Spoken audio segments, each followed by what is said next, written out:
What is up, people, and welcome back to the channel. So we have started installing this cage. So I did a little bit of a time lapse there just to move things on, then it's easier for me to explain what I've done in a short period of time than when I'm doing it. So we'll have a look at what we've got so far. It's easier for me to go around the other side. Oops, daisy. So I got the front leg into a rough position, and the way I did that was put the bar in and then just slowly nibbled away at the end by where the tube touches the floor, getting a pen like this, just drawing around, because as it comes in the angle changes, so you can't just draw around it there, lob off 2 inches, because the angle will be different when it gets to here. So like this one, that one is still up at the back, but this side is a little bit higher than the other side because it's touching the roof still. So it's got to come down by easily 1/2 inch. Plus there's a 3mm plate to go underneath there. So by the time I've drawn, let me get a pen. Say if I get this pen and put it flat on the floor and then draw around the tube, keeping it in line with the floor. Yeah? There's a bit of crap there, let's make it one. Can you get what I'm trying to say? I keep this running up and down the floor. Yeah? Like that. And then just touch it and then drag it up. Yeah? And then that will match the angle of the floor. Now that line is the same as the floor. So that will be where I cut on. Yeah? And we've got to make enough space for clearance above the bar on the ceiling, the roof, clearance for the plate underneath. Now, that is what I did there. Then I put the plate in. That front bar is still way high, but I wanted to get the bar in, yeah, so then I could start notching away at the back tube, which is what all these little bits are. I see you've got some there, another little stack of them there, just notching away nice and slow to get it in, so then I could get the bottom door bar in, the top door bar in, and that bar, so I could work out what that angle is, right? These don't fit right at the minute, and when that bar comes down, I will have to probably notch this top tube away just a touch. So as that comes down, it'll push that away and then they won't fit. So I'm trying to work out the best scenario for getting it all to fit with as little amount of fettling as possible. And this bar here, I may be able to get it to fit. All I'll have to do is bring the top that way. So it's, instead of it doing this, it just swings it there and then comes straight up. So that's possible as well. But that's where we are at the moment. We are roughly the one side in. So once I bring this door bar down, this has got to come down, because at the moment, very doubtful that the screen bar will fit. I'm pretty 100% sure the roof bars won't fit. But another problem we have with this car is that the seat is going to be quite close up high.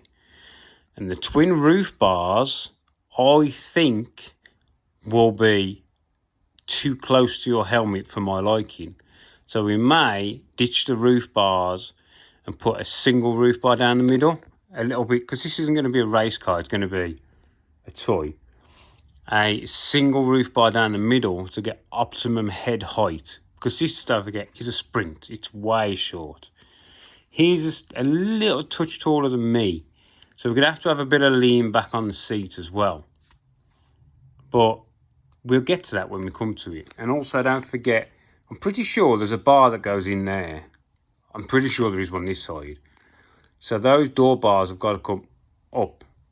And as they come up, yeah, because that's leaning backwards, that gap will start opening. So that means that bar's got to come forward. Do you understand what I mean? But so this is just a guess at the minute where we are. Okay, so I thought I'd just show you that, and I was just going to plod on. I would like to get both these front bars to the same stage. So the front bar, that bar, the door bars are all bungeed in place. Then I can start taking more measurements. I've measured out the centre of the car to there, so we can work equally. I've got to do it on the front as well. So yeah, just a bit of a plodding on for now. See you in a minute.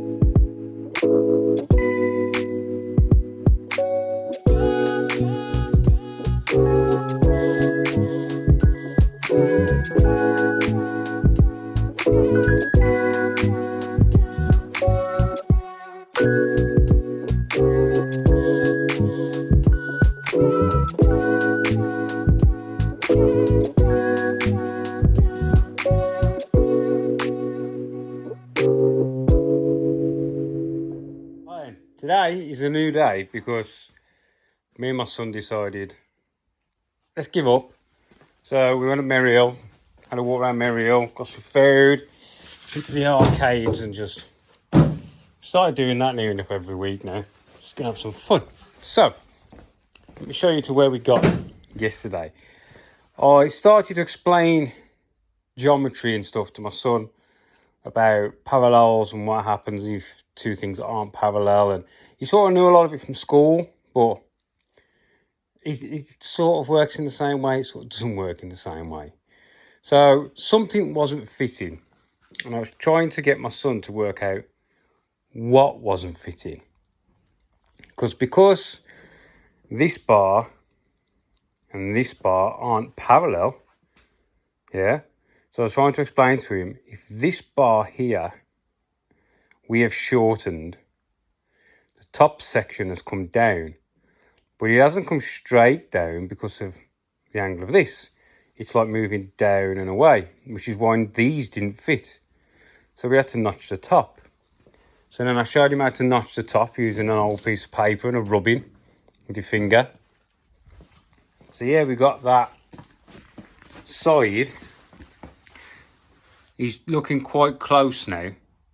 I think the whole cage could go forward a touch, and that'll open up the gap behind there to make it a bit easier to get the plate on the heel board and the tube to connect to, the cage.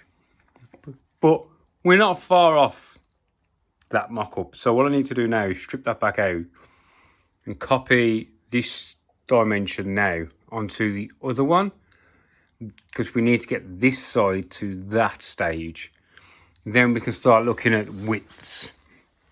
So what I want to try and do is get as much of the cage in the front as possible, get it squared up, get it to where I want it to be before I start building the back. Then we've got to start getting all the back in, and the back can be cleaned up and tacked in place. Yeah, then hopefully I'm going to take all this back out, pull that down, and it might fit out. It might not, but if it does, then I'll weld some bracing on it and fully weld the back section of the cage outside, helping get rid of the fire hazard for the back section. Then we can start building up the front section. So we'll have to get all that back the way you see it there. Yeah. Then tack that bar, tack the dash bar. Then I'll probably tack that top bar in place. Then remove that bar and that bar. We're then going to have to drill the holes in the floor to lower it down, so then I can fully weld that and put the roof bars in. See what I mean? There's stages to a cage. There's no point just throwing all this in there and then tacking it all together if you can't fucking weld it. Do you know what I mean? So you've got to be very careful you don't back yourself into a corner like that section there. You've got to get to the back of all these tubes. If you don't weld all the way around, that's a potential fracture point. Do you know what I mean? So what you'll do there is once you've welded all the top, this bar here will only be tacked in. So then you'll pop that bar out, put a strap between the two, pull them together so you can get down the back to get it welded, and then spring it back off. Yeah, so you've got to really think about what you're doing before you do it. So I'm going to get the other bar to that level. Yeah, been out this morning, I brought a bandsaw off eBay, much bigger than what I've got now, water cooled, a big unit for down the other workshop. And he's one of these blokes that just opens a door and you can just spend hours looking through his crap, and he says, it's all got to go. So I was like, oh, I'll have this, I'll have this, I'll have this, I'll have this. So I bought fucking loads of bits and bobs, all like really nice stuff. Right, I'll get the other bar to that level. No, that bar to that level and pull you back. Oh, we're back. So once I did that side and got it close, I mean, the notches, don't know if you're going to see from here, they're not far off, but they're nowhere near where I want them to be. And a lot of the normal notches don't line up. It's because you've got to think that nothing on this car is square. Yeah, there's not a square corner. Everything is slightly out, but you know, we're not a million miles off. Now, as this is sitting here, we can see that the dash bar is about the right height for the bulkhead. Yeah, but it's very low for this car, because you've got to imagine the floor has come up. So that there's quite a small gap. So what I might end up doing is, because ideally I want to keep these door bars where they are, because otherwise you're going to struggle to get in and out of this thing. I mean, we're already encroaching on the little, so that's like a miglier kind of gap. If I bring that up, say 3 inches, 2 inches to get up to this corner, you're going to have a very small area to get in and out of. So really they need to stay there, which is going to make it a bit tricky for welding. Mainly around this point here. Because getting all the way around and around the back of those tubes and that side is going to be a bit of a bugger. So ideally it does need to come up a small amount, then re-notch this tube to bring this tube up a small amount. Just move everything up as high as I can to get away with welding it around the bottom. But yeah, front end has actually gone together quite crispy. Yes, we have not modified a lot yet, but when we start to get in, it's like these don't fit right up. None of them fit right up. A lot of that is to do with the car being out of square, but oh, it's not out of square, it's just fiberglass, isn't it? I've put 1 inch packers, 321 blocks behind to maintain that gap. But yeah, we'll just do the best we can with what we've got and then go from there. The back's going to be the fun bit because we get to make most of the back. Oh, and these are not for the tunnel. Oh, no, no, no, no. These go there. Apparently, Mr. Jessup says they go there. I'm guessing it's there. It's got to be in. It's got to be there like that. And that's where all the tubes come down to. So, I don't know. I don't know if it's going to go straight down to the top shock mount or bring everything to this plate and then tie that into the top shock mount. I'll probably go to the top shock mount and not use these, to be honest. So at least we figured out what they were for. Yeah. Thank you, Mr. Jessup. Right, I'm going to leave that video here. And we'll get another one out pretty soon. And yes, all of these have got to be cleaned, but I didn't want to clean these until I know the position they're going to be on the tubes, and then I can mark the tube and then clean them all together. That one's been done, but these haven't, so these will get cleaned. And this area in the middle. Yeah? Right. There you go, episode whatever it is, and I will see you in the next one, people. See you later.